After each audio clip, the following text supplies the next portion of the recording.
그럼 이제 이런 예를 놓고 한번 심도 있게 좀 생각을 해보자는 거예요. 자, 갑을 이제 그냥 우리 알아듣기 쉽게 정신병자라고 생각을 해보자 말이에요. 그러더라도 권리 능력자니까. 예를 들어서 아버지가 사망해서 물려받은 건물 한 채를 소유를 하고 있다. 그 돈이 필요하니까 요거를 이제 팔고 싶다 그 말이에요. 그럼 이제 왜 이게 필요하냐? 얘가 이제 권리 능력은 가지고 있지만 이 매매라는 행위를 통해서 이제 구체적으로 매매를 하면 얘가 매도이니까 소유권 이전 의무 부담하고 자금지급 주고 권리를 가질 건데 반대 권리물은 매수인이 갖고 이런 권리물을 취득하려면 이 매매라는 행위를 할 만한 지능 수준 별도로 가지고 있었는데 요걸 이제 2단계 의사 능력이라 한다면 그러면 왜 이런 게 필요한가 이걸 좀 생각을 해보자. 우리 저번 시간에 잠깐 무슨 이야기를 했냐 하면 공사법을 구별을 하면서 공법 사법 구별하는 것도 공부를 좀 해두세요. 그게 직접 시험에는 안 들어가나 2차 과목에 공법 과목 이해할 때도 아주 도움이 되니까 이 공사법 구별할 때 왜 구별해야 되느냐. 우리 민법은 사법 일종인데 사법은 법의 기본 원리가 사적 자치원칙이라고 말이야. 이 사적 자치원칙이란 말이 앞으로 민법시험에 자주 튀어나오는데 사적 자치원칙이란 말이야.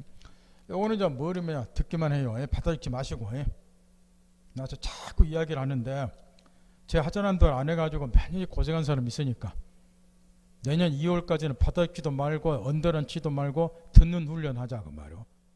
판이 어떻게 굴러가는 감을 잡아야 되니까 계속 반복해서 나오니까 또 메모할 필요도 없고 사적 자치원칙은 사람은 스스로 의사를 결정할 수 있고 그 다음에 어떤 의사를 결정했으면 결정한 의사에 따라서 스스로 아까 법률관계란 말 우리가 배웠죠. 이런 용어들이 앞으로 계속 나와요. 스스로 법률관계를 형성해 나갈 수가 있다. 이런 거를 사법, 우리 민법의 기본 원칙인 사적 자치원칙 이렇게 이야기해요. 그래서 이게 이제 자주 시간 중에 나온다는 거. 이걸 쉽게 풀면 이런 걸 말한다 말이에요. 갑이 예를 들어서 건물 소유자다. 그러면 이 자연인 갑은 하느님 다음으로 존엄한 존재라고 말이에요.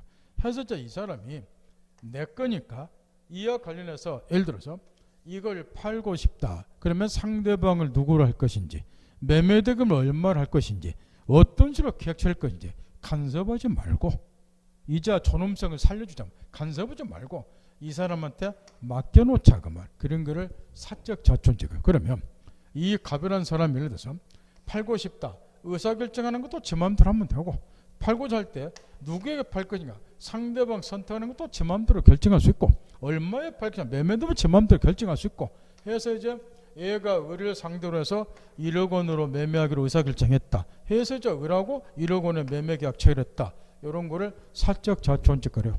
사람은 스스로 의사를 결정할 수 있고 이 건물과 일단 모든 의사결정을 타인의 간섭하지 않고 자유롭게 할 수 있다면 팔 것인가 말 것인가 누구에게 팔 것인가 얼마에 팔 것인가 의사결정했으면 그 결정한 의사에 따라서 자유롭게 계약 체결할 수 있다. 스스로 법률권 형성해 나갈 수 있다. 이런 걸 사적 자치원칙 그래요. 그러면 자기가 결정한 의사에 따라서 을하고 매매된 이름으로 매매를 했으면 결과 매매를 통해서 이 사람은 소유권 이전은 대금지급 주고 권리물을 취득하는 거렇게. 그러면 여기서 중요한 거는 뭐냐? 사적 자치원칙은 이 사람이 스스로 어떤 의사를 결정했으면 결정한 의사에 따라서 스스로 법률권 형성해 나갈 수가 있다. 이게 사적 자치원칙이기 때문에 이 매매를 통해서 권리물 취득하려면 최소한도로 의사를 결정할 수 있는 정신능력, 지능 수준을 가지고 있어야 된다 말이야. 그런 다음에 자기가 결정한 의사에 따라서 자유롭게 계약 체결하고 그 계약을 통해서 권리물 취득하고 이렇게 돼야 된다 말이야. 따라서 이 사적 자치원칙에 따라서 이런 계약권을 또 권리물 취득하려면 최소한도로 의사를 결정할 수 있는 지능 수준을 가지고 있어야 돼요. 그래야지 그 결정 의사에 따라서 자유롭게 계약 체결하고 권리물 취득하지 않겠냐 그런 이야기를 하는 거. 해서 이제 이 의사를 결정하는 정신 능력, 그 의사 능력은 가지고 있어야 된다 그 말 이렇게. 그런데 이제 여기서도 문제가 하나 있다는 거예요. 그게 뭐냐 그러면은 여기다 지금 내가 예를 들어놨어요. 이 갑은 정신병자라고. 그럼 이 매매라고 하는 행위를 할 만한 지능 수준이 없다는 거죠. 그래서 이제 이런 정신병자 같은 사람을 의사 능력이 없는 자다 그래서 법률 용어로 의사 무능력자 요리 부른단 말이에요. 정상적인 판단 능력을 갖추고 있지 못한 자라는 소리예요. 이렇게. 이 정신병자를 이제 의사 무능력자 내가 예를 들어놨는데 여기서 이제 아주 중요한 게 뭐냐 그러면 이런 거예요. 어떤 사람이 의사 능력이 있냐 없냐, 요거 핵심 포인트. 있냐 없냐 하는 것은 어떤 획일적 기준에 의해서 정해지는 것이 아니고, 획일적 기준에 의해서 정해지는 것이 아니고 구체적 사정에 따라서 개별적으로 정해진다. 그 말. 이 말이 여기서 핵심이니까 이걸 이해를 꼭 해야 되는데 무슨 이야기냐 그러면은 이런 걸 생각을 해보자는 거. 이 갑이 10살 먹은 또 어린애라고 한번 생각을 해보자 그 말이요. 그러면 10살 먹은 어린애가, 이 어린애도 권리 능력자요. 해서 이제 아버지로부터 또는 조부로부터 물려받은 토지 한 필지를 소유하고 있다. 권리 능력자니까. 근데 이걸 이제 내가 간다고 생각을 해보자 그 말이요. 그러면 이 갑은 10살 먹은 어린애고 부동산이 뭔지, 부동산 매매가 뭔지 정상적으로 판단할 수 있는 지능 수준이 안 되죠. 따라서 객관적으로 냉철하게 살펴보면 10살 먹은 어린애는 적어도 부동산 매매와 관련해서는 정상적인 판단 능력이 없다고 보고, 따라서 의사 무능력자에 해당이 될 거라 그 말할게. 그런데 이렇게 또 바꿔보자 말. 이번엔 이제 토지 매매가 아니고 가게 가서 라면 한 봉다리를 산다 말. 이것도 매매겠죠. 그러면 똑같은 10살 먹은 어린이지만 토지 매매할 때하고 달리 라면 매매를 할 때는 라면 매매가 뭘 말하는지, 라면 한 봉다리에 600원을 한다. 그러면 내 것이 된다. 그럼 내가 마음 놓고 먹어도 된다, 끓여도 된다. 이거를 정상적으로 너무나 판단을 잘해요. 따라서 똑같은 10살 먹은 어린이지만 부동산 매매에 있어서는 정상적인 판단 능력, 의사 능력이 없다고 보겠지만 똑같은 10살 먹은 어린이지만 라면 매매를 할 때는 의사 능력이 있다 그 말이요. 이걸 판단을 잘해야 된단 말이에요. 따라서 어떤 자가 의사 능력이 있냐 없냐 하는 것은 어떤 획일적 기준에서 정해지는 것이 아니고 구체적 사정에 따라서 똑같은 애지만 부동산 매매냐 라면 매매냐 구체적 사정에 따라서 의사 능력 유무가 달라진다. 요게 의사 능력의 핵심이에요. 이 말을 목숨 걸고 깨우치라는 거예요. 여러분도 마찬가지야. 지금은 여러분이 정상적인 판단 능력이 있어요. 의사 능력이 있다 그 말이에요. 근데 책에도 얘기해놨지만 만취자, 요즘에 하도 술 먹고 사고 터친 놈들 많은데, 만취자들 음주운전 해가지고 지만 폐가망신하니까 남도 폐가망신 시키고 이런 애들이 많은데, 이 만취자는 의사 무능력자 취급을 해요. 우리 법에서. 그러면 여러분이 술 안 드실 때는 정상적인 판단이 있잖아요. 의사 능력자잖아.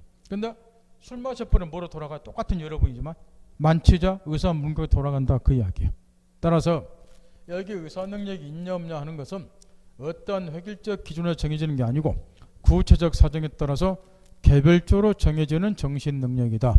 이게 핵심 포인트냐. 이 말을 칼같이 이해를 꼭 해. 이게 이해가 안 되면 앞으로 법 공부할 때 엄청나게 지장을 초래한다는 거. 이해스라 보고, 그 다음 이어서 시험관에서 아주 중요한 것이 하나가 있단 말이에요. 그러면 여기 저 갑은 아까 정신병자라고 제가 예를 들어놨어요.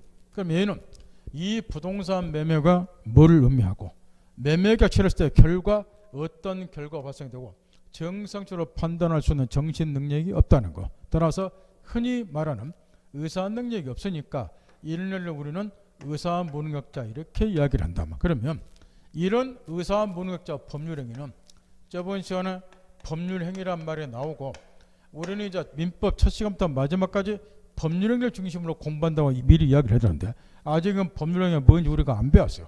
그래서 저기 계약과 같은 것을 법률행위라고 이야기하니까 법률행위 그러면 계약이라고 일단 받아들이라고 그랬죠. 그래서 이제 이 의사 무능력자 법률행위 요 계약은 우리 민법상 뭐로 보느냐, 무효로 본다. 요게 이제 시험에서 아주 중요한데, 참고적으로 무효다 그 말은 아까 법률 효과라는 걸 가르쳐 줬죠. 무효는 글자 그대로 효과가 발생하지 않는 것을 무효라 그래요.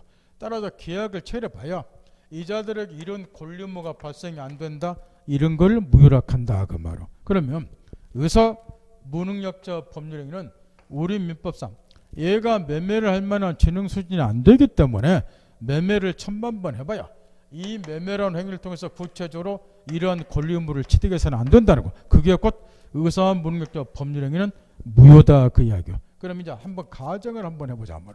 이 계약이 유효인 경우하고 무효인 경우하고, 유효는 글자 그대로 법률 효과가 발생하는 것을 유효라 그래요. 무효는 거꾸로 법률 효과, 권리 의무가 발생하지 않는 걸 무효라 그러고, 한자 그대로. 그러면 유효가 되면은 소유권 이전 의무가 생기는 거. 얘가 정상적인 판단 능력이 없는 정신병자를 하더라도 그 의무가 생기면은 여러분 이야기 듣고요. 의무는 반드시 이행을 해야죠. 그러면 결과적으로 소유권이 의뢰에게 넘어갑니다. 이런 결과가 돼요. 그러면 얘는 정상적인 판단 능력이면 설명드려야 돼요. 설명. 칠판 보시고. 설명할 때 프린트물 보면 이해 못하니까 제가 저번에도 그것도 주의시켜 줬잖아요. 설명할 때 설명 들으시라고.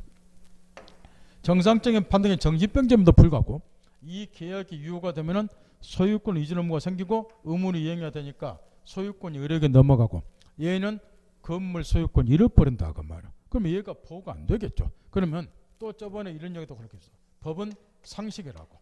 따라서 상식에 입각해서 법 공부를 하면 아주 쉽다고. 그러면 거두절미하고 이걸 생각을 해보자는 거. 내가 법 공부를 전혀 아는 사람이고 얘가 정신병자다, 건물 매매했다. 그러면 얘를 보호해줘야 될 것인가, 보호할 필요가 없는가. 정상적인 판단 능력이 없는 자는 당연히 법을 새겨서 보호를 해줘야 되겠죠. 그럼 여기서 보호해주는 방법은 얘가 건물 매매를 했다고 하더라도 건물에 대한 소유권을 상실하지 않도록 해주면 얘를 보호해주는 거야. 근데 이 계약이 유효가 되면은 소유권이 넘어가고 소유권이 잃어버리니까 보호가 안 되잖아요. 그럼 얘를 보호해주는 방법은 반대로 이 계약을 무효로 만드는 거라고 말이야. 무효가 되면은 소유권 이전 의무가 안 생기니까, 의무가 생겨야지 의무 이행하고 소유권이 넘어가는 거죠. 의무가 안 생기니까 소유권이 넘어갈 일이 없다면, 설사 건물에 대해서 등기까지 매수는 이전해 줬다 하더라도 이 계약 자체가 무효면은 여전히 소유권은 가백에 있는 셈이라면, 여기서 절대로 민법 공부할 때 등기 쳐다보면 안 돼요. 이걸 이해를 못해가지고 개발 세발을 몇 달을 한 사람이 있어요. 등기부상으로 이 의뢰에게 등기까지 넘어갔다고 하더라도 건물에 대해서 계약 자체가 실체법인 민법에서 무효가 돼버리면 의무 자체가 없기 때문에 등기는 넘어갔다고 하더라도 얘가 소유자가 아니고 소유권은 그대로 가백에 있는 거예요. 여기 등기는 시다발이에요. 등기법은 이 민법에 대한 시다발이 과목이라 말이야. 보조 과목이라 그 말이야. 중요한 거는 실체관계야. 정말로 얘가 소유자냐 얘가 소유자, 이게 중요한 거지 등기가 누구에게 있느냐 이게 중요한 게 아니라 그 말이야. 등기 쳐다보지 말라는 거요. 등기가 넘어왔다 하더라도 계약 자체가 무효가 돼버리면 얘는 소유자가 될 수가 없으니까 얘가 그대로 소유자가 되고, 그런 다음에 이제 얘한테 요구를 하는 거예요. 야, 내가 실체법인 민법상 의무가 없기 때문에 소유자인데 등기는 너희가 가지고 있으니까 이거는 무효등기다. 그냥 말소시켜달라. 얘가 소유권을 주장해서 등기를 말소시켜버린 거야. 등기는 시다발이니까 항상 그 생각하면서 법 공부하라는 거야. 민법 공부를. 따라서 이제 계약 자체가 무효가 되면 등기가 1000만만 넘어왔다 하더라도 얘가 여전히 소유자가 돼요. 따라서 매매했다고 하더라도 이 정상적인 판단 능력이 없는 자가 보호가 되지 않냐. 그래서 의사와 무능력자를 보호해주기 위해서 의사와 무능력자 법률행위는 민법에서 무효로 본다. 그 말 이렇게. 그런데 여기서 이제 한 가지 문제가 있다는 거. 그게 무슨 문제냐. 나중에 가면 이제 이 두 사람 사이에 소송이 붙게 돼 있어요. 예를 들어서 이 매매 계약을 설명드려야 돼요. 이 매매 계약을 2012년 3월 10일 오전 10시에 매매 계약을 체결했다고 가정을 하자. 그래서 세월이 흘러서 2018년 11월 20일이 됐어요. 이 감매도원이 의사능력 회복, 유시간 표현을 빌리면 쉬운 말로 말하면 제정신이 돌아왔다. 그 말이에요. 해서 이제 제정신이 돌아오니까 등기부등을 한번 확인을 해봤는데, 나는 지금으로부터 6년 전에 얘하고 매매한 기억조차도 없는데 등기부를 보니까 등기원이 매매로 돼 있고 내가 판고로 됐다며 등기 넘어갔더라. 그 말이야.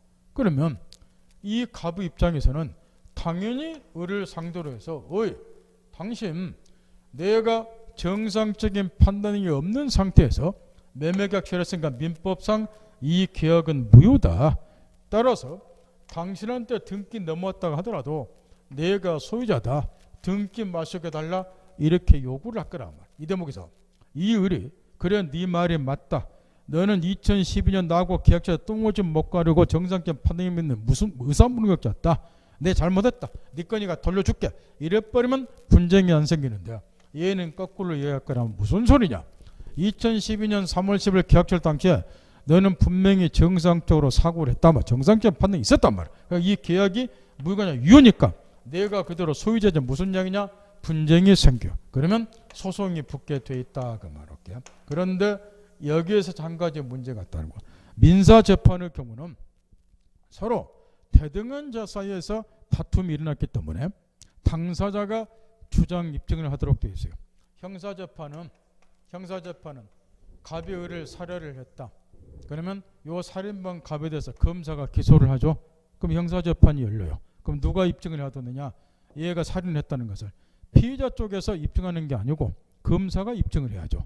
그래서 입증 책임이 이제 문제가 별로 안 되는데 민사재판은 그러면 대등한 사람으로서 매매를 했기 때문에 이 매매계약 체결 당시에 갑이 정상적인 판단 능력, 의사 능력이 있었냐 없었냐 하는 것을 두 사람 중에 누군가가 입증을 해야 된다 그 말이야. 예컨대 갑 쪽에서 만약 입증을 하게 되면은 재판장 나는 2012년 3월 10일 오전 10시에 정상적인 판단이 없는 상태로 계약을 했습니다. 이렇게 얘가 입증할 것이고 거꾸로 상대방에게 만약 입증 책임이 있게 되면은 얘는 반대로 입증을 할 거죠. 재판장 2012년 4월 10일 오전 10시에 계약철 당시에 갑은 정상적인 판단력이 있었어요. 얘가 증인 등을 신청해서 얘 쪽에서 입증할 거예요. 의사능력이 있다는 것을 얘가 입증하고 얘가 만약 입증하면 의사능력이 없는 상태로 계약했던 것을 얘가 입증을 해야 될 것이고 둘 중에 누군가 입증을 해야 되는데 우리 민법상 이런 게 이제 시험에서 아주 중요하단 말이야. 누가 입증하도록 됐는가. 의사 무능력자 측에서 나는 의사 능력이 없는 상태에서 범죄를 했다는 것을 의사 무능력자 측에서 입증을 하도록 돼 있다 그 말이에요. 근데 요걸 입증하기가 쉬운 일이 아니야 되고 일단 여기까지. 저로 돌아가서 거기 의사 능력 가르친 1번에 개념 쓰여 있고 가르친 2번에 왜 의사 능력이 필요하느냐. 사적 자존적 때문에 필요하다. 마지막 뒷구절에 의사 무능력자는 이런 자를 말한다. 유아는 알겠죠? 어린애를 말하겠죠? 만취자, 백취자. 백취자는 그 치자가 어리석을 치자예요. 그래 정신병자 이런 사람 말하겠죠? 가로친 2번에 마지막 구절이 있잖아요. 그 다음에 가로친 3번 요게 핵심. 의사능력 유무는 획일적인 기준의사가 아니라 구체적 상황에 따라 개별적으로 정해진다. 시험에서 핵심. 그 다음에 가로친 4번에 시험 문제 나오는 거. 의사 무능력자 법률행위는 뭐이다? 무효다. 그런데 거기 마지막 구절에 지금 해준 서로가 쓰여 있어. 무효로 만들어야지 얘가 정신병자가 보호가 될 건데 무효로 만들려면 뭐가 필요하다? 의사 무능력 갑측에서 재판장 나는 2012년 3월 10일 오전 10시 계약철 당시에 정상적인 판단이 없었다. 의사 무능자 측에서 의사 능력이 없었다는 것을 주장 입증을 해야 된다. 가르친 4번 핵심. 됐나요? 그런 다음에 이제 이어서 나 7번 보세요. 그러면 문제는 이거라고 말이에요. 왜 우리 민법에서는 의사 무능력자 측에서 나는 정상적인 판단 능력이 없는 상태에서 기억했다는 것을 요 갑 정신병자 쪽에서 입증하도록 되어 있는가. 이걸 입증하기 쉬운 일이 아닌데 만약 이걸 입증을 못하게 되면은 요 계약은 무효가 아니라 그대로 유효가 되는 거예요. 유효가 되니까 정신병자는 소유권 그대로 잃어버려요. 보호가 안 된다 그 말 이렇게. 그러면 왜 의사 무능력자 측에서 이걸 입증하도록 되어 있는가. 그 이유가 아주 중요한데 이유는 아까 가르쳐 줬어요. 의사 능력이 있느냐 없느냐 하는 것은 어떠한 획일적 기준에서 정해지는 것이 아니고 구체적 사정에 따라서 개별적으로 정해지는 정책 능력이다 그 말. 그러니 그 구체적 사정은 상대방이 잘하는 게 아니고 본인 자신이 가장 잘하니까 당신 쪽에서 입증을 하라. 일이 돼 있다 그 말 이렇게. 그러니 이제 문제는 의사 능력이 없는 상태에서 법률을 했던 것을 입증하는 것이 상당히 어렵다는 거. 입증 못하면 계약은 유효가 되니까 소유권 잃어버리고. 왜 이게 입증하기 어렵냐? 보세요. 지금은 2018년 11월 20일 제정신이 돌아온 시점이야. 근데 지금으로부터 6년 전 2012년 3월 10일 오전 10시 계약 체결 당시에 얘가 머리가 돈 상태에서 계약했다. 요걸 입증하라는 거야. 이건 원천적으로 입증이 불가능하다 그 말이야. 왜 그러느냐? 이 정신병이라고 하는 것은 1년 365일 하루 24시간 풀로 돌아있는 것이 아니고 때때로는 제정신이 돌아오는 거야. 그러면 얘가 오전 10시에는 머리가 돌아있다가 오후 2시에 따스한 햇살 받으니까 제정신이 돌아왔다가 또 저녁 되니까 머리가 돌았다가 오늘은 또 말짱했다가 내일은 이상했다가 여기가 정신병이라고. 그러면 2012년 3월 10일 오전 10시에 머리가 돈 상태 매매했다. 요걸 입증하라는 건데 원천적으로 입증하기 어렵지 않겠냐 그 말이야. 그랬더니 또 신의사나 질문으로 와요. 질문 수준이 이제 높여야 되냐. 처음 공부하니까 그런다고 내가 이해는 하지만 아니 이 사람이 정신과 치료받고 그러면 정신과 의사 증인으로 신청해서 입증하면 되지 않습니까? 그건 입증이 안 되는 거예요. 요 시간대에 돌아왔던 걸 입증하라는 거예요. 이 말 알아듣겠나요? 그건 의사가 어떻게 할 수 없잖아요. 이 시간대에 돌아서 돈 상태 매매했다는 입증하라는 거라니까요. 그 입증 뭐 하는 거야 이게. 그럼 입증 못하면 이 계약이 유효가 되는 거예요. 그러면 소유권이 넘어가 버려. 소유권 잃어버려. 얘가 보호가 안 된다. 이게 의사한 능력의 큰 문제점이라고 말할게요. 다시 정리 정도. 의사한 무능력자를 보호하기 위해서 우리 민법에서는 의사한 무능력자 법률행위는 무효로 본다. 근데 무효가 돼야지 보호가 되는데 무효로 만들려면 의사한 무능력자 측에서 의사한 능력이 없는 상태에서 법률했던 것을 입증을 해야 된다. 근데 입증하기 어려우니까 의사한 무능력자가 실제로 보호받기가 상당히 어렵다. 여기까지 알아듣겠나요? 그래서 이제 3단계로 나온 것이 뭐냐? 의사한 능력이 이런 문제점 때문에 의사한 무능력자 정상적인 판단 능력이 없는 자가 실제로 보호받는 것이 상당히 어렵기 때문에 그렇다고 해서 이런 사람들을 법의 보호밖에 방치할 수가 없지 않냐 그 말이야. 그래서 이제 어쩔 수 없이 3단계 이런 정상적인 판단 능력이 없는 자를 보호해주기 위해서 의사 능력의 문제점을 불식시키기 위해서 세 번째로 나오게 된 것이 행위능력 개념이다 그 말이야. 지금 순서대로 나가는 거예요. 권리능력, 그 다음에 의사능력. 권리능력자라고 해서 의사능력이 다 있는 건 아니다. 이렇게 알아듣겠죠. 그 다음에 의사능력이 이제 문제점이 있다 보니까 이 문제점을 이제 불식시키기 위해서 세 번째로 나오게 된 것이 행위능력이라고 하면. 그러면 이 행위능력이라고 하는 것은 왜 나오게 됐는가? 다시 하게요. 권리능력, 의사능력 사이의 관계, 의사능력, 행위능력 사이의 관계. 이걸 이해를 하면 내 장담컨대 내년 이맘때쯤 1, 2차 통째로 합격을 할 것이고 민법이 쉽게 되면은 1, 2차 통째 합격이 가능하니까 이런 걸 이해 못하면은 절대로 1, 2차 통째 합격을 못하니까 목숨 걸고 깨우쳐야 돼요. 설명도 프린트만 써놨으니까 이런 게 안 되니까 기초가 없으니까 실력이 늘지 않고 그 55.7점에서 계속 헤매는 거예요. 몇 년간 헤매고 있고 지금 여기까지 나와 있는 거예요. 그러면 이 행위 능력은 뭐냐? 차라리 이렇게 하자 그 말. 왜 의사 무능력자가 보호가 안 되냐? 입증 책임이 본역이 있으니까. 그럼 왜 입증 책임이 본역이 있느냐?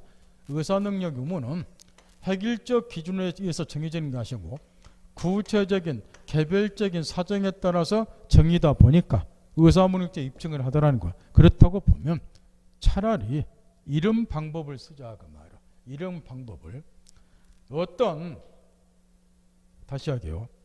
의사 능력이라고 하는 것은 어떤 획일적 기준에서 정해지는 게 아니고 구체적 사정에 따라서 개별적으로 정해진 정신 능력이단 말이야. 아까 예를 들어준 것처럼 똑같은 10삶은 어린이지만 부동산 매매구는 의사 능력이 있을 수가 있고 라면 한 봉투를 살 때는 의사 능력이 없고 이게 의사 능력이란 말이야. 그러면 이런 문제점이 있다 보니까 그러면 차라리 어떤 획일적 기준에 의해서 정해지는 정신 능력을 하나 만들어내자 그 말. 그런 다음에 의사 능력은 기준에 정해진 게 아니다. 문제가 있다는 거야. 그래서 획일적 기준에서 정해지는 정신 능력 하나 만들어내자 그 말. 그런 다음에 이 기준에 부합이 되면 이 기준을 갖추게 되면 나는 의사 능력이 없는 상태에서 계약치다 입증할 필요도 없고 의사 능력이 있냐 없냐 딱 묻지도 말고 당의 법률 행위를 당연히 취소하도록 함으로써 정신 능력이 뒤떨어진 자를 해주자 그 말이요.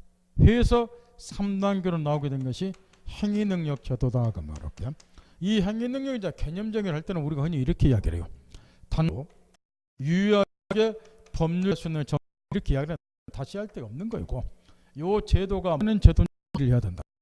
이 행위 능력이 없는 자를 거꾸로 뒤집어서 옛날에는 이걸 무능력자 그랬어요. 그러니까 공부를 몇 년씩 하는 사람들 이 사람들은 지금도 무능력자로 착각하고 있는데 여기 2013년도에 법을 개정을 해서 무능력자 그러면 어감이 아주 안 좋아요. 법 공부를 처음 한 사람도 또 일반 민간인들도 무능력자 그러면 저 사람이 아무 능력이 없는 열등한 사람이다 이런 느낌을 갖기가 쉽다는 거. 그래서 용어부터가 문제가 있다 그래서 법을 개정을 했어요. 민법을. 그래서 이제 행위 능력이 없는 자를 옛날처럼 무능력자 안 그러고 제한 능력자 이렇게 용어를 바꿨다 그 말할게. 따라서 행위 능력이 있냐 또는 없냐 바꿔 말하면 제한 능력자냐 하는 것은 가장 핵심은 획일적 기준에서 정해지는 정신 능력이다. 이 점에 있어서 의사 능력하고 본질적으로 다르다. 그러면 그 획일적 기준이 우리 민법에는 어떻게 정해졌는가? 두 가지로 딱 기준이 정해졌어요. 하나는 연령을 기준으로 해서 여러분이 잘 아는 미성년자. 하나만 물어봅시다. 미성년자는 몇 살까지가 미성년자인 거예요? 민법에서? 이거 생활상식으로 아시겠죠? 왜 내가 물어보냐 그러면은 이제는 법 공부를 하시니까 좀 생활에 신경 쓰면서 사실하는 취지로 물어보는 거예요. 이런 걸 물어보면 어떤 사람은 그래요. 나는 법도 안 나왔고 법 공부한 사람 아니니까 내가 미성년자가 몇 살인지 어찌합니까 그러고. 근데 어떤 사람이 이렇게 이야기를 요거는 생활상식이 법을 떠나서 생활상식이기 때문에 알고 있어야 된다 이런 사람이 있고 나는 당연히 법은 법대 나오고 법 전공자만 법 공부하는 거 아니에요. 요즘 세상에는 모든 사람이 생활상식으로 법을 알아야 돼요. 법을 모르면 불이익을 많이 당해요. 자원주사에서는. 하나 정도 있어야죠. 여기도 대학원까지 했지만 외국인 만나면 영어로 자유적으로 대화를 못해요. 그게 너무 부끄러워요. 그러면 내가 가서 영문학과 안 나왔으니까 영어 안 해도 돼요? 내가 해야 되잖아요. 상식으로. 컴퓨터 저도 거의 컴맹 수준이에요. 부끄러워요. 그따라서 내가 컴퓨터 공학과 안 나왔다고 해서 컴퓨터 모른다 말이 되나요? 내가 알아야 되잖아요. 상식으로. 그래야 세상 사니까. 요즘에는 모든 것이 그래요. 선진국처럼. 내가 뭘 전공에 따라서 그 사람들만 하는 게 아니고 심지어 음악 미술까지. 미술 그림 보면 감상을 좀 알아야 돼요. 저도 창피해요. 아무것도 모르기 때문에. 근데 와서 내가 미술학과 안 나왔으니까 이 그림 볼 줄 모른다 말은 못해요. 창피해서. 내가 스스로 교양으로 쌓아야 되니까 그런 거는. 법을 개정을 해서 요즘은 어린애들이 조수가니까 옛날은 20세 미만자를 미성년자 그랬죠. 근데 한 살 낮췄죠. 그래서 지금은 19세 미만자가 미성년자예요. 19세부터가 성년자예요. 19세 달하면 투표권도 있죠. 그래서 법을 개정을 했어요. 민법을. 한 살 더 낮춰가지고. 19세 달하면 선거권도 있고 성년자 취급을 해요. 그래서 19세 미만자다. 그러니까 18세까지가 미성년자예요. 19세에 달하면 성년자가 되니까. 따라서 미성년자는 물론 19세 미만 미성년자 중에서도 40살 먹은 어른보다도 훨씬 더 지능수준 높고 똑똑한 애들도 있어요. 그럼에도 불구하고 나이가 어리다는 그 한 가지 이유로 해서 이놈들은 제한 능력자 취급을 하죠. 단독으로 계약 치르지 말아라 이렇게 제한을 해버리자 말이에요. 연령을 기준으로 해서. 그래서 연령을 기준으로 해서 미성년자를 첫 번째 제한 능력자 그러고 옛날로 말하면 무능력자 그랬던 거예요. 그 다음에 이제 법원의 심판을 기준으로 해서 요거는 좀 낯설은 용어인데 법원의 심판을 기준으로 해서 피성년 후견인 피한정 후견인 제도를 두고 있다. 피성년 후견인 피한정 후견인을 여기에서 우리가 저번 시간 첫 번째 시간부터 피상속인 이런 말을 많이 들었죠. 이 피자가 많이 나온단 말이에요. 법률 용어에 피상속인 여기 피성년 후견 똑같은 피자예요. 피한정 후견이 이렇게 이 피자가 무슨 피자인가요? 어떤 분이 그래도요. 민법사 P자만 나오면 피똥싸지가 머리통 깨주고 싶다고. 이것 때문에 헤맨다고. 요 P자는 수동의 P자예요.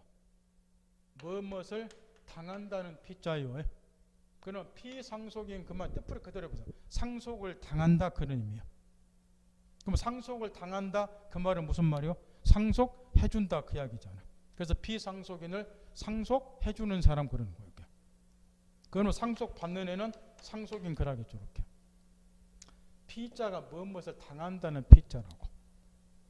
그러면 국어 공부를 좀 하면 요 P가 명사 앞에 붙었을 때는 명사 앞에 붙어 보통 P자가. 그래서 무엇을 당한다는 의미로 쓰인다 그 말. 요 P자가 법에서도. 피상속인 그러면 상속을 당하는 사람이야. 그러니까 상속을 당한다 그 말 우리말로 풀멋져요. 상속해준다 그 이야기라고. 그러니까 피상속인은 상속받는 사람이 아니고 상속해주는 사람이야. 그러니까 상속인은 상속받는 사람일 것이고. 그러면 피성년 후견을 뜻풀이 그대로 해보세요. 후견은 뭐 조력을 필요한다는 소리야. 그러니까 요 P자도 수동의 P자를 쓰니까 뭐 당한다는 P자니까 피성년 후견임 성년자로서 후견을 당하는 자, 후견을 필요로 하는 자를 피성년 후견인 그러는 거야. 그러니까 피한정 후견인은 한정적으로 후견을 필요로 하는 사람. 그러니까 도움을 필요로 한다. 그래서 P자를 쓴다 그 말. 이렇게. 이런 용어도 한자를 알면 본인이 생각을 하면서 공부를 하면 아주 쉬워요. 근데 그걸 생각을 안 하니까 이 용어가 입에 오르내리는데 수개월이 걸려뿐다 그 말은. 이런 걸 그냥 며칠 만에 입에 오르내려야 되는데. 피 성년 후견인, 피 한정 후견인, P자가 들어갔으니까 후견, 도움을 필요로 한다, 도움을 받는 자들이다. 그래서 P자가 들어가는 거렇게. 그러면 피 성년 후견인, 피 한정 후견인, 법원의 심판을 기준해서 이 두 사람을 두고 있고, 따라서 현행 민법상 제한 능력자, 단독으로는 계약 등을 체결할 수 없는 자, 일처리 능력이 떨어지니까 제한 능력자는 우리 민법상 딱 세 사람뿐이에요. 연령을 기준으로 미성년자, 법원의 심판을 기준으로 피성년 후견인, 피한정 후견인 이렇게. 그럼 이제 이 말이 무슨 말인가를 여기다 대입을 시켜보자 말이에요. 지금 이따가 바로 뒤에서 자세히 배우겠지만 여기 저 피성년 후견인은 누구를 주로 말하면 듣기만 해요. 질병이라든가 질병, 장애 또는 노령, 그 밖의 정신적 제약으로 인해서 사무처리 능력이 지속적으로 결여된 자에 대해서 법원으로부터 성년 후견 개시 심판을 받게 되면 그 심판을 받은 자를 피성년 후견인 거래요. 그러면 이렇게 된다는 거예요. 여기 지금 갑이 여기서는 아까 정신병자로 내가 예를 들어놨어요. 그런데 여기 갑의 가족 중에 법을 좀 아는 사람이 있어요. 해서 정신병자는 일처리 능력이 지속적으로 결여된 자일 수밖에 없죠. 그래서 저 가정법원에 성년 후견 개시 심판을 내달라고 청구를 했어요. 그래서 법원으로부터 이 정신병자에게 성년 후견 개시 심판이 딱 내려졌어요. 그럼 이 심판을 받은 자를 피성년 후견임 이렇게 이야기를 한다면 피성년 후견이라고 심판을 받았기 때문에 그럼 이제 P자가 들어갔으니까 이 사람은 후견, 나무 도움을 받는 자다 이렇게 이제 본다는 거예요. 그럼 피성년 후견이 성년 개시 심판이 돼서 피성년 후견이 됐다고 말이에요. 그러면 이제 바꾼다는 거. 요 갑이 2012년 3월 10일 요때 당시에 법원으로부터 성년 후견 개시 심판을 받아서 피성년 후견인. 그러면 이제 공식적으로 당신은 정신 능력이 떨어지니까 일치 능력이 떨어지니까 제한 능력자다 이렇게 법원으로부터 선포가 돼 있다는 거예요. 요 상태에서 2012년 3월 10일 오전 10시에 매매계약을 했다가 또 가정을 해보자 말이에요. 그런 다음에 또 의뢰계 등기까지 넘어갔어요. 이렇게. 그러다가 또 세월을 흘러서 2018년 11월 20일 의사능력을 회복 정상적인 판단 능력이 돌아왔어요. 이렇게. 또 등기부를 넘어를 해보니까 6년 전 나는 기억조차도 없는데 등기부에 내가 내 건물을 의뢰하고 매매를 했고 얘한테 등기 넘어간 걸로 되어 있어요. 또 갑이 의뢰기 이야기했어요. 당신 내가 정신병이 있는 상태에 매매했다. 그러니까 이건 내 거다. 또 반발했어요. 또 소송이 붙었어요. 그러면 이번에도 소송에서 재판 과정에서 갑 쪽에서 이렇게 입증을 해야 되겠는가 이걸 한번 생각해 보는 거야. 또 아까처럼 재판장, 나는 2012년 3월 15일 오전 10시에 매매가 출할 당시에 정신병이 있는 상태 매매했습니다. 정상적인 판단이 없는 상태에서 매매했습니다. 얘가 이걸 또 입증을 해야 되겠는가? 요걸 한번 생각을 해보라는 거예요. 이번에는 요걸 굳이 입증할 필요가 없다는 거예요. 왜 그러느냐? 이미 이자는 2012년 계약철 당시에 법원으로부터 머리가 돈놈이라고 성년 개심판이 내렸어요. 그래서 피성년 후견이 돼 있다고 말. 그럼 피성년 후견이 되면 후견 등기부를 하는 게 있어요. 후견 등기부에 이 사실 등기가 돼요. 그걸 확인해 보면 바로 이 사람이 법원으로부터 정신능력이 두드리다 그래서 성년 개심판을 받아서 피성년 후견이 됐다. 이게 기록에 남아 있다 그 말. 이 기록 보면 확인이 딱 돼버려. 이 사람은 계약 당시에 머리가 돈 생각했다. 이게 기록에 남아 있기 때문에 내가 직접 입증할 필요가 없다는 거예요. 이만 알아듣겠나요? 아까하고 차이점. 아까는 성년 개심판 안 받았어. 그러니까 단순한 정신병자 상태에 매매했기 때문에 얘가 이 시점에서 정신병이 있었는가 없었는지 알 수가 없으니까 네가 직접 입증을 했지만 이번에는 그때 당시 이미 정신병이 있어가지고 사무처 능력 지속적으로 결여되니까 너는 단독으로 계약 체결하면 안 될 사람이다. 그래서 법원으로부터 성년 개심판을 받았고 법원의 심판이 꼭 있어야 돼요. 그 다음 피성년이 됐다고. 요게 기록에 남아있고 등기부에. 그러니 굳이 이때 당시 나는 머리가 돈 상태가 계약했다 입증할 필요 없지 않냐 그 말이야. 그러면 뭐 하면 되느냐?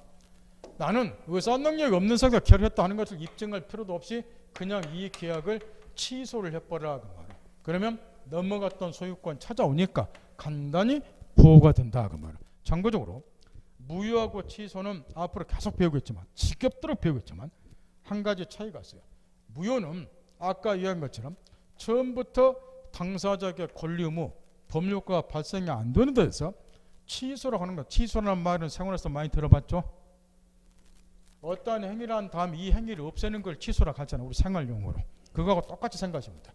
여기 취소는 일단 취소하기 전까지는 이 계약이 유효가 돼요. 그러니까 등기 넘어가면 소유권도 넘어가는 거렇게. 그러다가 나중에 이제 취소를 하는 거예요. 취소하게 되면 이 계약이 처음부터 무효로 돌아가요. 그럼 넘어갔던 소유권이 무효가 됐으니까 다시 돌아온다 그 얘기인데 무효하고 취소의 가장 근본적인 차이는 무효는 처음부터 법률효과가 발생이 안 되는 데서 취소는 일단 법률효과가 발생이 됐다가 나중에 취소권자가 취소를 하면 처음부터 그 효과가 없어지는 처음부터 효력이 발생이 안 되는 걸로 돌아가는 걸 취소라고 그래요. 그럼 취소를 하면 어차피 넘어갔던 소유권 찾아오니까 간단히 갑이 보호가 된다.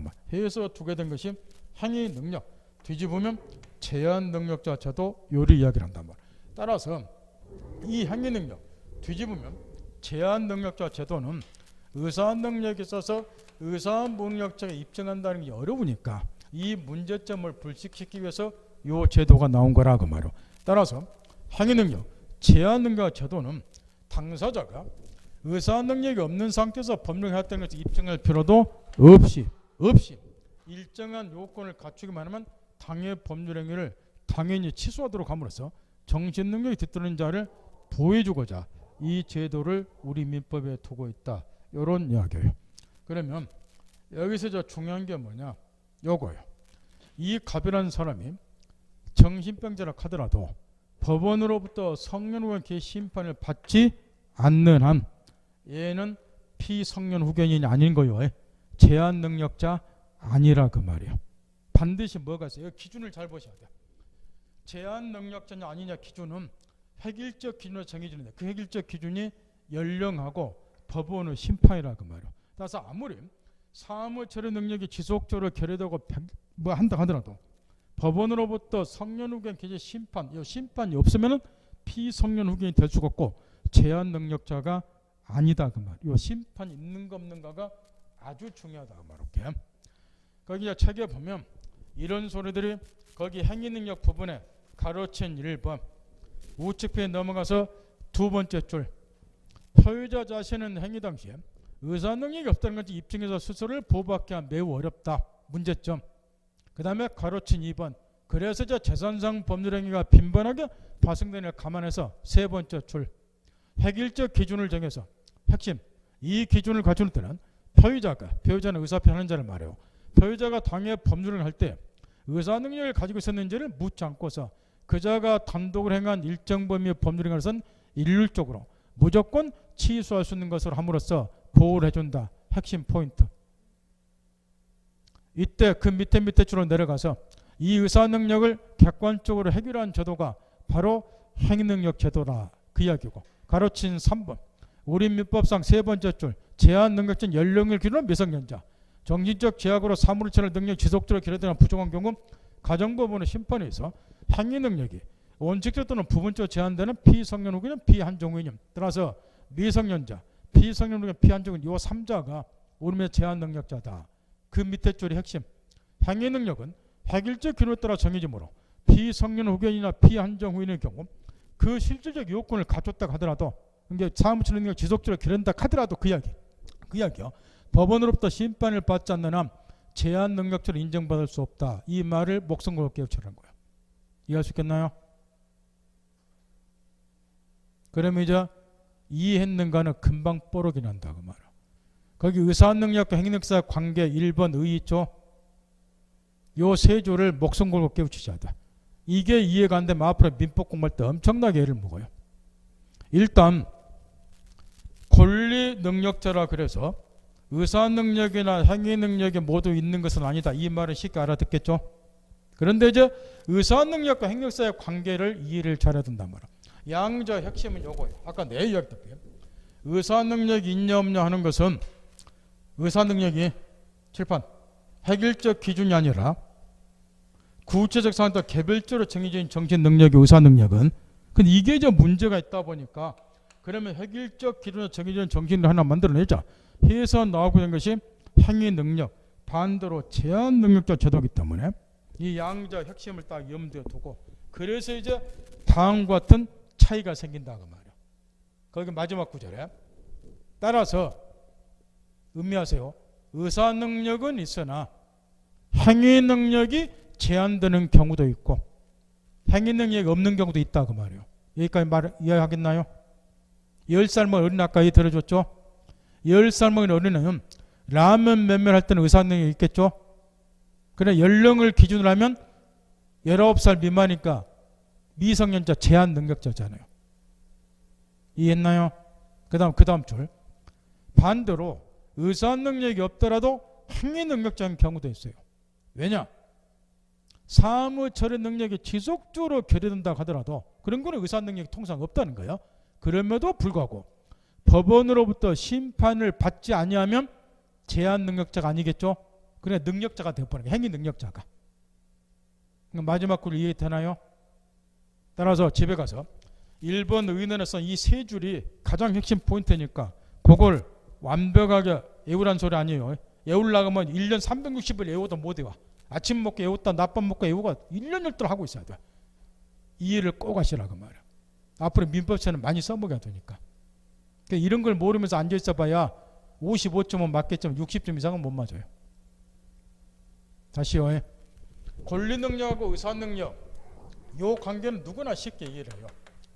권리능력은 모든 자인을 상존한 동안 권리물 주체가 되니까 연령 불문 뭐 정신병 있냐 없냐 다 불문하니까 살아있기만 하면 권리능력자예요. 권리능력자가 모두 의사능력자가 되는 건 아니다. 여기까지는 누구나 쉽게 이해를 한다 그 말이야. 그런데 어느 대목이 헷갈려 버린다. 의사능력하고 행위능력 사이의 관계가 헷갈리기 쉽다는 거예요. 의사능력하고 행위능력 사이의 관계가 그 양자 핵심을 염두에 두라는 거예요. 의사능력은 획일적 기준으로 정해지는 것이 아니고 구체적 사안에 따라 개별적으로 정해지는 정신 능력이다. 그 사람에 따라서 의사능력 유무가 다 달라진다.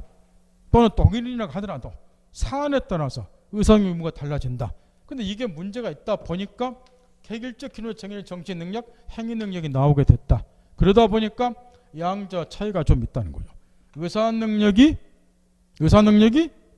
있지만 행위 능력이 없을 수도 있고 미성년자 같은 경우에 아까 10살 어린애 같은 경우 라면 몇몇 때 의사능력이 있잖아요. 근데 연령을 기준하면 획일적으로 기준하면 19살 미만이니까 제한 능력자잖아요. 거꾸로 의사능력이 없지만 행위 능력자인 경우도 있고 어떤 경우냐? 사무처리 능력이 지속적으로 결여돼서 성년 후견 개의 심판의 요건을 갖췄지만 법원으로부터 실제 심판이 없으면 제한 능력자가 아니니까 능력자가 되어버리니까 해서 그 세 줄을 외우란 소리 아니에요. 이거 외우려면 공부 못해요. 차라리 외우지 마세요. 그냥 포기해버리는 게 나아버려. 이 부분을 외우려면 이해를 반드시 하시라고 말이야. 그 세 줄이.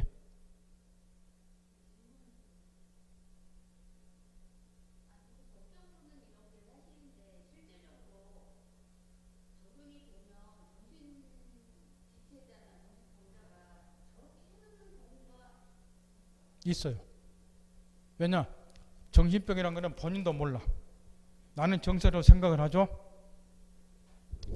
요즘에 언론에 보면 또라이 새끼들 많잖아요. 그 어린 수독 또라이 새끼들 많잖아요.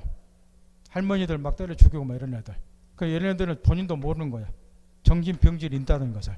그런 사람 무지하게 많다고 말이야. 근데 얘들 형법상 뭐라 그래요? 술 취한 놈도 마찬가지고 만취자도 누구 두드려 패놓고 경비원 뭐 두드려서 또 죽이고 나서 술 취했다고 발표하는 새끼도 있잖아요. 이 형사사건 얘들이 뭐라 그래요? 나는 심신 미약 상태에서 했다고 막 배려해달라고 악쓰잖아요. 그 형법에서만 그런가 민법에서도 마찬가지라고 말이야. 그런 애들이 무지하게 많다고 말이에요. 그럼 소송에 붙는다고? 그럼 이런 애들은 뭐라 그래요? 의사는 검사에 매매했다 무효다. 얘는 뭐라 그래요? 그 반대다. 그리고 소송이 많이 붙어요. 무지하게 많아. 실무상으로 겁나게 많아버려. 본인들이 그건 모르고 살았을 뿐이지. 우리 주위에는 이런 시한폭탄을 굴러다녀요. 시한폭탄들이. 그래서 법에서 아주 중요한 게 이게 실무에서 중개할 때 이거 반드시 확인하셔야 돼. 그것도 이따 가르쳐 주겠지만. 따라서 의사는 행위의 관계가 중요하고, 그 다음에 가르친 2번 의사문학자에게 제한 능력자에 관한 규정을 유추 적용할 수 있는가. 가르치는 가번 방금 전에 가르쳐 줬어요. 의사 능력이 결여되거나 부정한 등의 사유로 제한 능력자가 될 수 있는 실적 요건은 갖췄다고 말이야. 근데 법원으로부터 심판은 받지 못했다. 그러면 제한 능력자 아니죠? 이런 자들한테도 제한 능력자에 관한 규정을 적용해서 일괄해서 그냥 계약 취소하도록 함으로써 보호를 해줄 수 있는가 이야기인데, 거기 나오는 것처럼 심판을 받지 않으면 제한 능력자 아니에요. 그러면 제한 능력자에 관한 규정이 적용이 안 되니까 취소 못하는 거예요. 그러면 이런 애들은 어떻게 해야 될까요? 제한 능력자 아니니까 취소는 못하니까 원론적 그대로 입증해야 돼요. 보호받으려면. 나는 재판장 2010년 3월 10일 오전 10시에 머리 돈 상태에서 매매했어요. 스스로 입증해야 돼요. 그게 가로친 가번. 이해할 수 있겠죠? 뒷페이지 가로 열고 닫고. 이때는 통상의 방법에 따라서 의사문경의 사실을 입증해서 구제를 받는 수밖에 없다. 이 말을 알아듣겠죠? 취소는 못하니까. 그 다음 시험관에서 시험에 쏟아지는 것은 가로친 나번. 제한 능력자를 보호하기 위해서 제한 능력자 취소를 하면 현존익만 반환하면 된다. 141조 단서가 나와있죠. 올 시험에도 또 나왔던데. 근데 의사 무능력을 이유로 무효가 될 때도 현존익만 반환하면 되는가? 요게 문제인데 판례는 똑같이 봐요. 근데 가르친 나번이 현존익도 가르치려면 이거 하나 갖고 또 10분이 날라가. 따라서 체크만 딱 해놓고 나중에 본서가 요거는 우리 시험범위에 직접 들어가기 때문에 그 판례까지 참고적으로 가로 열고 닫고 대판 2009년 1월 15일 써졌죠. 찾나요? 굵은 글씨로. 그 대판은 대부분 판례란 소리예요. 그 2009-115 이거는 2009년 1월 15일 날 이 판례가 나왔다 그 이야기예요. 그 다음에 뒤에 보면 2008-58367 쓰여있죠. 이걸 사건 번호라 그래. 그래서 공부할 때도 내가 이거 미리 입문과정에서 가르쳐 주는데 우리 기본세 뭐냐 첫 번째 시간에 가르쳐 줬어요. 판례를 중심으로 해서 99% 우리 시험에 나온다고. 근데 기본세에는 이 판례라고 하는 것이 원래 찾아보면은 막 몇 페이지가 되어 있어요. 하나 판례가. 이걸 책에다 다 써놓을 수가 없잖아요. 그러니까 시험에 필요한 구절만 써놓는 거라고. 근데 그거를 선생님이 설명해 줘도 이해가 안 될 경우도 있다는 거예요. 그럴 때는 뭐 찾아보면 돼요. 옛날하고 달리 공부하기 쉬운 거야. 옛날은 여러분들이 판례를 찾아볼래야 찾아볼 수가 없었어요. 요 대부분 뭐 사이트 같은 게 없었기 때문에. 근데 지금은 스마트폰 딱 켜면 나와요. 대부분 딱 누르고 쓸데없는 거 찾지 말고 뭐 컴퓨터 있으면 컴퓨터 누르면 되고 아니면 스마트폰 눌러도 되고 주소창에다 대부분 딱 치고 그럼 대법원을 내가 쭉 따요. 이 중에서 이제 대법원 이 법률 갑자기 또 잊어버렸다 이거. 법률 정보인데 요걸 딱 눌러보면 또 주소창에 하나 거기다가 여기 사건 번호를 딱 치면 2008-5836 요걸 치면 요 사건에 대한 판례 내용이 자세히 나와요. 몇 페이지가. 그러니까 그런 식으로 찾아보라고 궁금하면.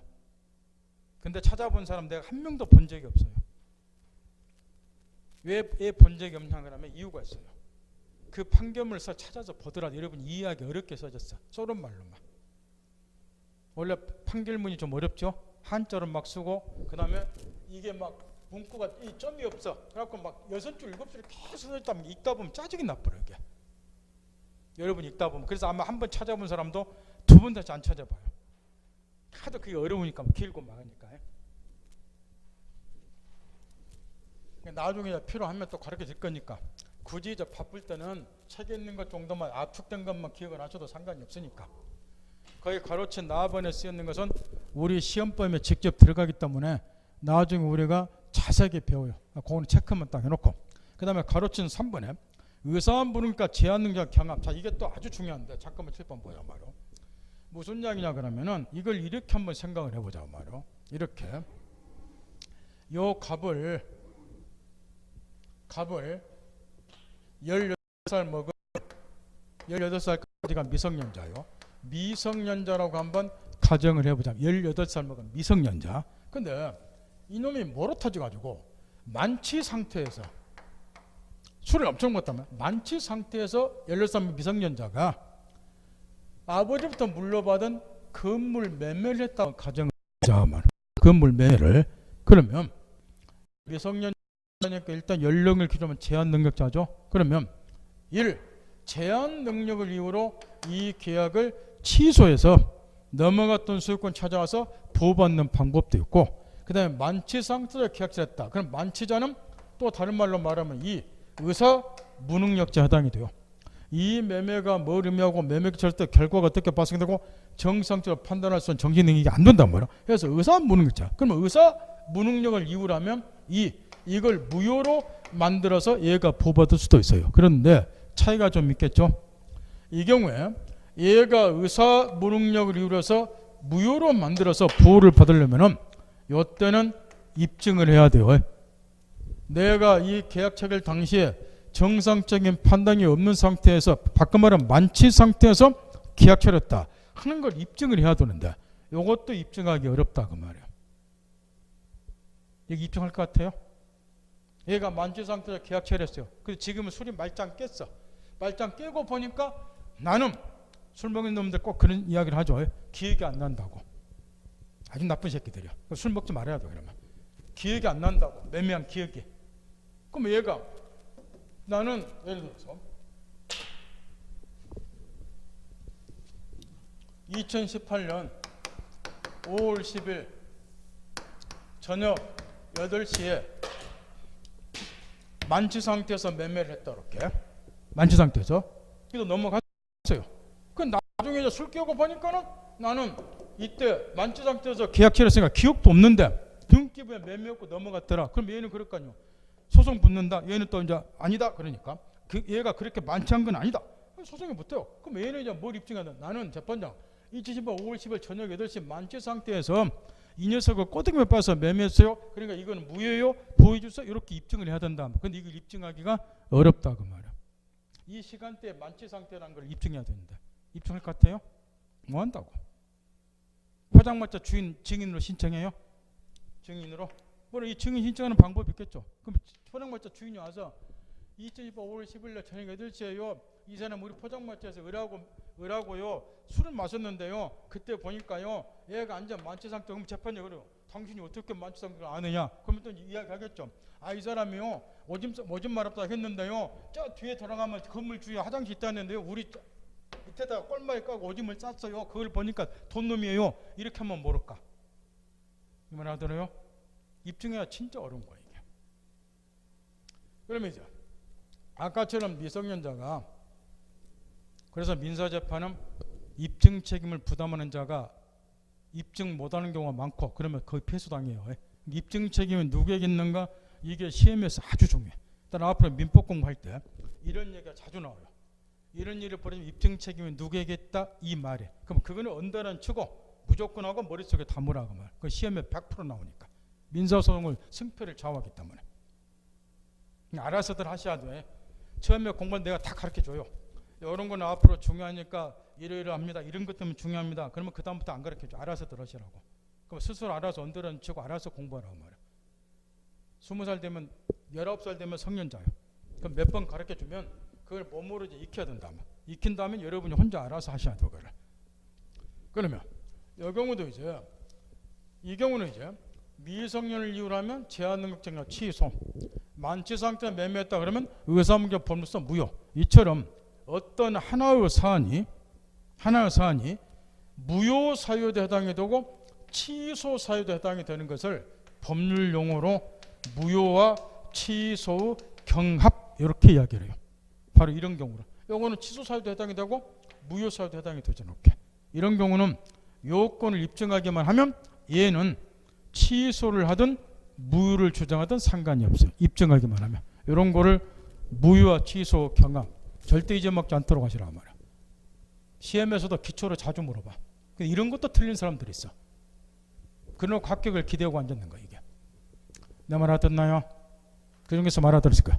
그 다음에 제한능력자 제도에서 구체로 살펴본단 말이야. 먼저 잠깐 칠판 보자 말이야. 지금 이 제한능력자 제도가 대충 무슨 제도다 감을 잡았으면 여기에 양면적인 성격이 있어요. 무슨 이야기냐 그러면은 지금 제가 계속 이렇게 이야기를 했어요. 이 정신능력이 뒤떨어진 자를 좀 보호를 해주자 해서제 마지막으로 나오게 된 것이 제한능력자 제도다. 따라서 제한능력자 제도는 첫째, 제한능력자 본인을 보호해주는 측면도 있고 역으로 상대방을 보호해주는 측면도 있다 그 말이야. 상대방을. 왜 그러냐 그러면은 이걸 생각을 해보라는 거야. 의사능력의 경우는 이런 문제가 있다는 거. 의사능력의 경우는 자, 얘가 정신병자다. 그럼 의사무능력자죠? 의사무능력자. 자, 일단은 얘가 지금 이걸 무효로 만들어서 보호가 되려면 입증을 해야 된다는 거. 재판에 나는 요때 머리 돈 상태 했어요? 근데 입증이 어려우니까 보호 못 받을 수가 있고 그 다음에 입증했다 치자 그 말이요. 증인들 신청해서 입증을 해서 무효로 돌아가면 상대방은 예상치 못한 손해를 입게 돼요. 나는 지금 정상적인 거래를 했고 돈 주고 소유권 취득이 됐는데 얘가 입증을 해서 무효로 만들어버리면 소유권 잃어버리잖아요. 불이익을 입죠?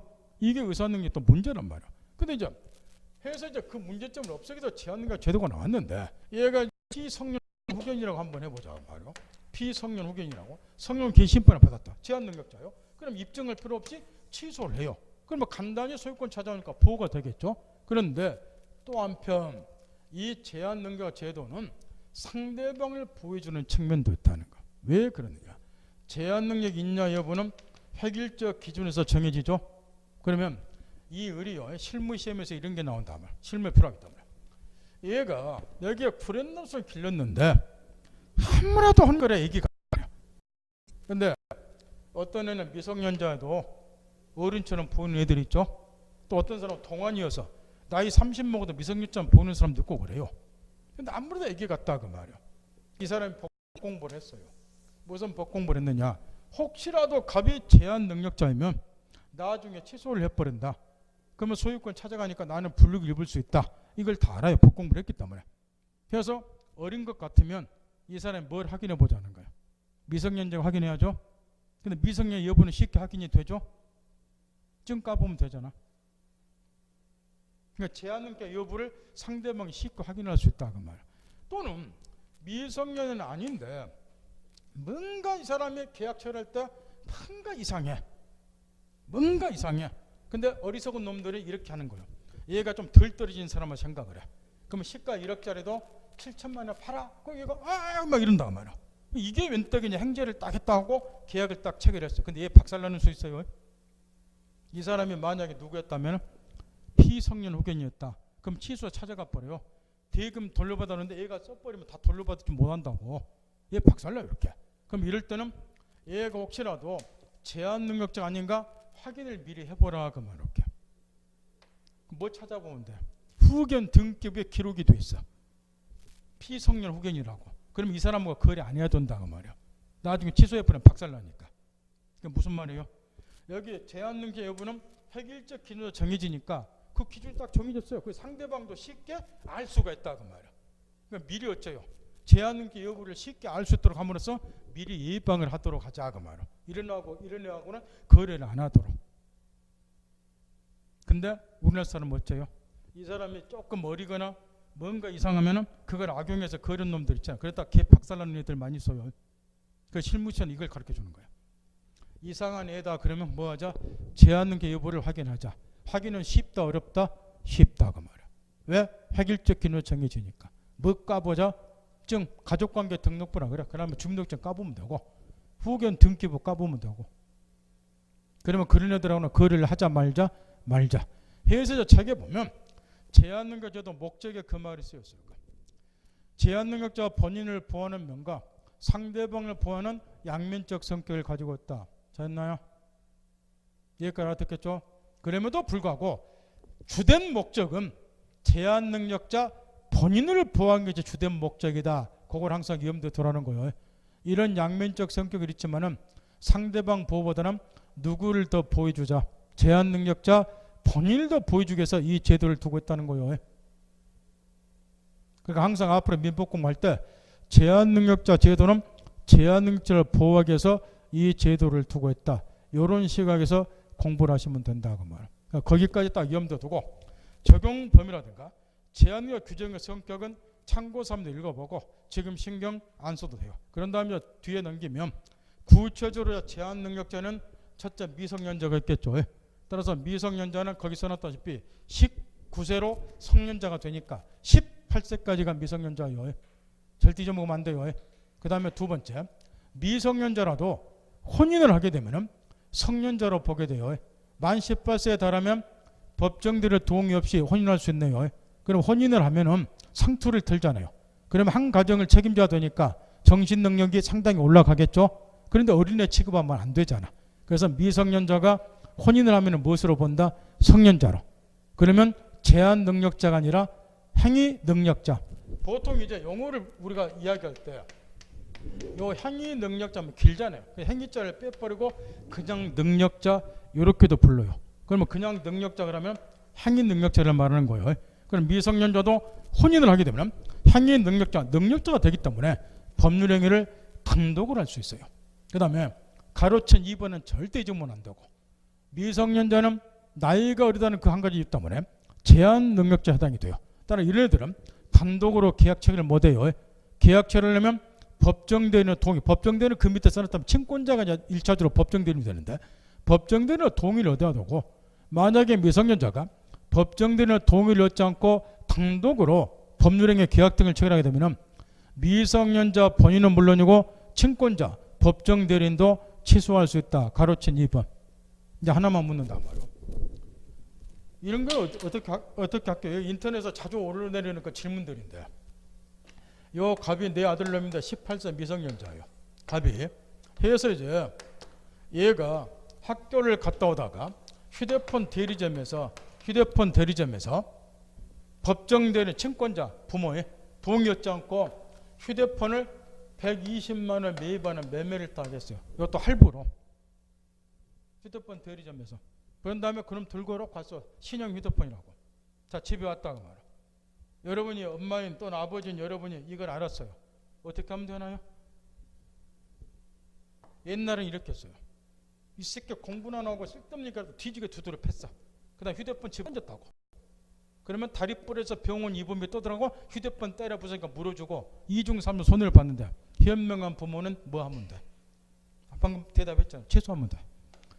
여기 대리점 가서 얘는 18세니까 미성년자고 우리 민법상 미성년자는 단독으로 계약체를 뭐 하는데 내가 동의해 준 적 없다. 휴대폰 구입 안 하고. 그러니까 우리 민법상 뭐 할 수 있으니까 취소하니까 이제 법정대리인도 취소할 수 있어요. 뭐 취소를 딱 하면 돈 안 줘도 되고 여기 휴대폰 돌려주면 돼요. 이렇게 하시면 된다. 두드려 패지 말고. 요즘에는 두드려 패면 얘들이 먼저 대들어요. 엄마 아빠는 중개사 공부하면서 이거 취소하는 것도 모르냐고. 얘들은 인터넷 찾아가서 다 알아요 이거를. 그래서 부모 노릇 하기도 힘들어요 요즘에는. 그래서 그 가로친 2번 핵심이니까 절대 잊으면 만드는 거예요. 이런 거 할 때 써먹자고 배우는 거니까 이런 일이 벌어지면 써먹이라고 말어 집에서. 근데 이해를 못하니까 못 써먹잖아요. 첫날 이야기한 것처럼. 이해하면 실생활에 다 필요한 것들 배우는 건데. 여기까지 좀만 쉬었다가 오늘은 1시 한 10분까지 해요. 저번에 2시간